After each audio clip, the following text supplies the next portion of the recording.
Good morning. It's now just gone 6 o'clock in the morning on Monday the 7th of May. I'm Andy and this is my allotment. Now for those people not in the UK, the 7th of May is what we call over here a bank holiday, which means nobody goes to work, everyone's got a day off extra, and so I'm using it on the allotment. And we have a gorgeous weekend. For the first time in absolutely ages, we've got a nice bank holiday. Normally it rains, it's cold, it's snowing, it's raining, it's horrible. But for once, we've got something nice. So, 6 o'clock in the morning, I'm down here to make the most of it. I have got other jobs to do through the day. I've got to do some work for my mum later on today. Taking my son over to go and see his grandma. So I've got a bit of stuff that I can't be here for, so I thought I'd come down really early and get a good start. Having said that, over the last couple of days, I have done quite a bit of work down here. Came down here with my grandson for a couple of hours yesterday. On Saturday I was down here for a number of hours, and you can see it at the back there, we have a squirrel running along the fence. Happens quite often around here, but they don't bother us, we don't bother them. Anyway, as I was saying, I've got quite a bit done over the last couple of days. I've got a few beds weeded, which I will show you in a bit. I finished off doing the strawberries, which I will show you now. Actually, I'll walk down there. Don't think I've taken you down this side. This side of the plot here is a bit of a mess. This on this side is an orchard area. Underneath the stones there we have got some water containers which have been buried, which is part of the drainage system. That will hold 6,000 litres of water, which we can pump out in the summertime when we need it, should we need it. The problem is that there used to be a path here. As you can see, there's no path anymore. So all this needs to be taken back, drilled, cut back, trimmed back. My pipes on this side need to be moved as well, but all these bricks came from my garage at home, which I've had to demolish, so I brought them down here to make a brick edging down the edge of the plot. I've got about 18 inches of extra past those stones there, which I can use, which I'm going to use to plant a fruit hedge down the side of the allotment here. You've seen some of the bushes inside the greenhouse I bought recently. Some of the bushes over there, the other side of the beehives, that you can see, they're going to be transplanted as well, but not this season because they're going to be give me fruit this year. I'll cut them all back, then I'll plant them down here, and then they'll have a year or so to get on. Anyway, I'll walk up this way to the strawberry beds. Now what I've done here, the problem was that all the grass from the orchard was coming over the top of the beds and swamping everything, so I put some flagstones down here temporarily. That's about the width of the additional space I haven't used yet, and as you can see, the strawberry beds are now clear, ready to be growing nicely. I've had to transplant a couple of strawberries in here because they were they'd be swamped basically by the weeds, etc. We also had plenty of raspberries and blackberries in here, because originally this bed I'd planted up as a raspberry bed, and half the stuff turned out not to be raspberries. There were red currants and there were blackberries and all sorts. So I dug them all out last year, put this weed fabric down. Unfortunately I didn't get all the roots out, so everything came through. So as a result, we've had lots of raspberries and blackberries coming through. However, I have now got them potted up. These four here are blackberries, blackberry bramble type things. Behind them, loads and loads and loads of spare strawberries, as you can see, lots of them. There's probably about 3 dozen there, and they're starting to flower. And then on this side, I've got maybe 7 or 8 raspberries in pots. All of these are going to be donated to my grandson for his school gardening, after school gardening club. He's only 5, and I think it's really important that the kids get an opportunity to grow things, so any of my spare plants this year, that's where they're going to go. This is my grandson's bed. As you can see, he's also got strawberries in. Excuse my shadow. We've cleared this as well. Raspberries coming on really, really well. Lots of flowers coming on the raspberries. And he's got some garlic on the other side as well. Not sure what else he's going to go in here. I think he's going to have some sweet corn. He's probably going to have a block of sweet corn here in this gap. You'll see why he's having sweet corn in a little bit, because he's actually got loads of it.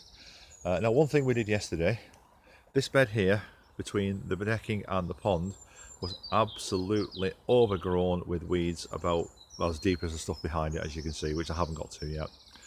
We spent an hour yesterday clearing it out. We discovered an oregano plant in the middle, and we also discovered a goji berry behind it, which I planted 3 years ago and forgotten about. We've swept part of the decking, as you can see where the chair is. The rest of it's still a mess. got to get on with that at some point over the next couple of days. Clear out those old hanging baskets, get them put up on the side of the shed. Lots and lots of things to do around here,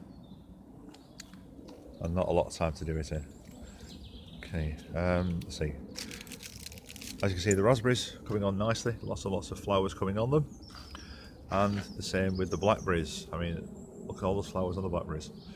These blackberries only produce little blackberries, not huge ones at all, so I'm hoping that this year we'll get a lot of them. Right, last time you saw this bed, it was underneath that netting frame, which needs replacing. It's just about 3-year-old, it just doesn't last forever, it's broken, it needs replacing. Underneath it, when I lifted it up, I found we did have purple sprouting broccoli. Now I've harvested some of this, and when you harvest central stalks, all the stalks on the edge grow larger. So as you can see, we've almost got ready for a second crop. That's what we're going to be cutting next day or two. Also in this bed, at that end, I have a comfrey plant. Now that comfrey plant was spreading halfway down. So I've dug out what I can, because I don't want it everywhere. I've tried digging that out twice now to replant it somewhere else, and it grows back. Not sure what I'm going to do with it, but well, we'll manage. And I've made a start on clearing mare's tail from this. As you can see, lots of weeds on the surface, lots of mare's tail. I just need to pull out the mare's tail, and I do that by digging in the soil as far down as I can, wrap my fingers around the stem and pull, and I'll get a good 3 or 4 inches of stem out. Doesn't stop it coming back, but it slows it down. Eventually it runs out of energy, and eventually it will stop. I'm hoping. We'll see. Okay, what else can I show you? Oh yes, this is the bed that I planted the frazzled broad beans into. As you can see, there's about 50-50 success rate so far. Some are doing okay and leaves are coming on the top. There's probably 5 or 6 of them doing that. There's some with leaves in the bottom, which are equally as good. Others are wilted completely. So one thing I'm going to do today, any that have gone completely, I'm going to take out and replace with a fresh seed. I'm going to also put another couple of rows behind them and a couple more down there. Put some more soil in here as well from my compost pile that I riddled at the start of the season. These are white currants, as you can see. A lot of them coming on now. These are going to be absolutely fantastic. White currants are unusual. You don't see many of them around. So when I saw a plant in Aldi, I think it was, or Lidl, one or the other, I had to buy it. Right, let's see, where else can I go up here? This bed, it needs to be absolutely cleared out completely, because this is where my sweet corn's going to go this year. I'm going to put sweet corn in this bed and also in that bed. 2 big beds of sweet corn, and you'll understand why when I show you. Now this bed was also full of weeds. It had netting over it, which is now over there, and it had old brassicas in it. This is the one that's left. As you can see on the top, it is going to seed, so this is going to be pulled out and it'll be hung up in there for the chickens. Oh, they've heard me talking. They think they're going to get fed. Well, there's food down all the time, but they think they'll get treats. Anyway, oops, sorry, falling over bricks on the floor there. Quick look in the greenhouse, because things have grown on dramatically since last I saw in here. These are my sweet corn. Now these were planted up just over 7 days ago. They were planted on the Sunday last week, and it's now Monday. As you can see, we have quite a few sweet corn, and there's more over there. I've got 85 sweet corn seeds planted, and there are only 10 at the moment that aren't showing, so I've got 75 sweet corn. Now last year we had 31 plants out of 32 seeds, and from those plants we got 45 cobs. So at that rate, we should get somewhere in the region of 100 cobs this year. God knows what I'm going to do with them all. Anyway, we've also got some movement on the cucurbits, the courgettes. The ones that are coming up, you can see there, are Altena Polka F1s. These were also planted last Sunday. And there's one just coming through there, Romanesco, just starting to come through. I'm not sure that's a bit of movement on the Cinderella pumpkin there. Yes, we have a movement on the Cinderella pumpkin as well. That's the one that looks like the Cinderella pumpkin coach, basically. And as you can see, my currants are doing fantastically well. 2 reds and a white. And if my currants look anything like those, I'd be very, very happy. Anyway, lots to do, no time to do it, as I said. So it's probably about 6:15 by now, 6:15. I better get on with it. Oh yeah, one other thing I've got to show you. all the seeds that I planted in this tray. There's tomatoes, there's herbs, there's all sorts in there. As you can see, they're now ready for coming out. So most of these are going to be potted on today. Some will be going straight out in the ground, some will be going into the pots and put in water. I've stood in trays with water in the bottom in here. Now what I use is these plastic cups. Just simple disposable plastic cups. Put a hole in the bottom of them, stab it right the way through, fill it with soil, and then write on the side in pencil what's in the actual thing itself. This was £1 for 80, so they're very, very cheap. One use only, dispose of them afterwards. I know you shouldn't dispose of things, etc., but it's easy. So that's what I'm doing today. Anyway, 10 minutes, that's plenty talking for me today, so I'll leave you to it. Thank you very, very much for watching. I do appreciate it. Thank you very much for people who've newly subscribed. I have been away for a while. In fact, just over a year, really, since I put the last video up before these last few. I'm back into it now. I'm definitely going to keep going with it now.